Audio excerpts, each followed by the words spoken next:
Many years ago, I read where Napoleon Hill pointed out that the imagination is the most marvelous, miraculous, inconceivably powerful force that the world has ever known. And you know, the average individual uses the imagination, if they use it at all, against themselves. They imagine what they don't want. They imagine problems coming. Let's begin to use our imagination the way God meant it to be used. It's the greatest creative faculty that we possess, and we can build anything we want with it. I want you to wander around your home or possibly your office and take a look at all of the conveniences that you have there that you didn't have, let's say, 2 years, 5 years, 10 years ago, 25 years ago. Do you know that every one of them, without exception, was first created in the mind of one individual with their imagination? Do you know you can use your imagination to go into the future and bring it into the present? That's what all highly successful people do. They see where they want to go, and then they act like the person they want to become. It was William James from Harvard's advice. He says it's the actor's technique. Act like the person you want to become. How do you do that? Well, you use your imagination, of course. You see, it's a strange phenomena, but the greatest gift we've got is used very well up till the ages of 4 or possibly 5. The little child, we always wonder what's going on in their mind. They're using their imagination. They're building wonderful pictures in their mind. But then they get to school, and wham, like that, it comes to an abrupt halt. It's called not paying attention. Daydreaming. Well, what they were really doing was exercising a phenomenal mental faculty. You see, we can see, hear, smell, taste, touch. They're for our physical benefit. As long as we're living in a physical body and corresponding with the material world, we will use our sensory factors. But you know, I have a couple of little dogs at home that can hear, see, smell, taste, and touch. We've got higher faculties. You have perception, the will, memory, intuition, reason, and imagination. These marvelous tools. We can take our imagination and build an image in our mind of how we want to live. Block out what's going now. Don't let your present results have anything to do with this.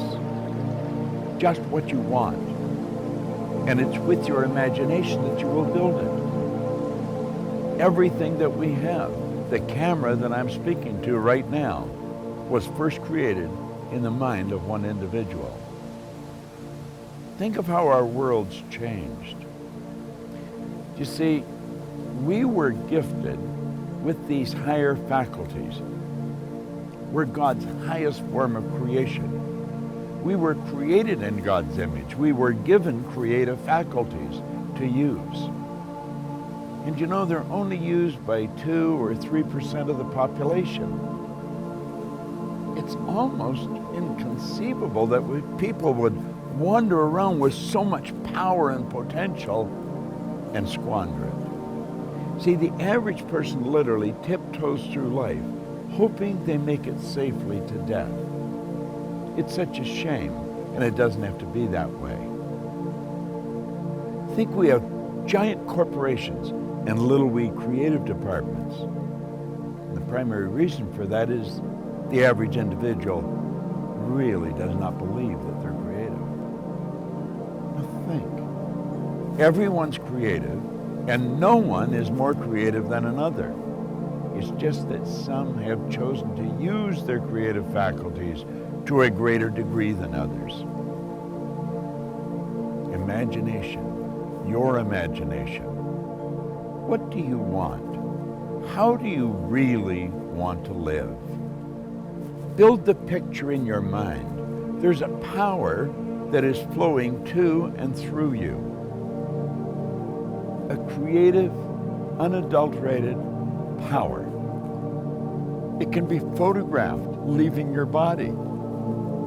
Way back in the 30s, Semyon Kurlin, the Russian photographer, perfected a form of photography where you can actually photograph a person's body and you will see the energy glowing from them. Well, that energy flows into your mind.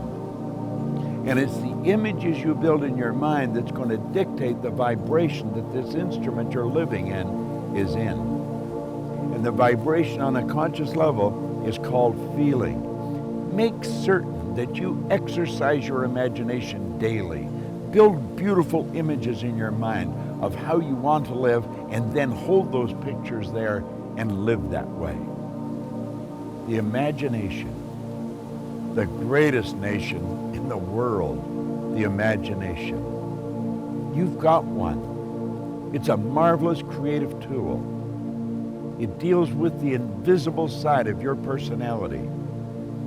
You see, no one will ever really see you. They'll only see your body, and they'll see you the great work that you do. Make certain that your work is great work. And if you keep your imagination alive, keep it active, you're going to have a phenomenal life. But you know, life can get better every day, and it will get better every day through the proper use of your imagination. What a wonderful idea. This is Bob Proctor.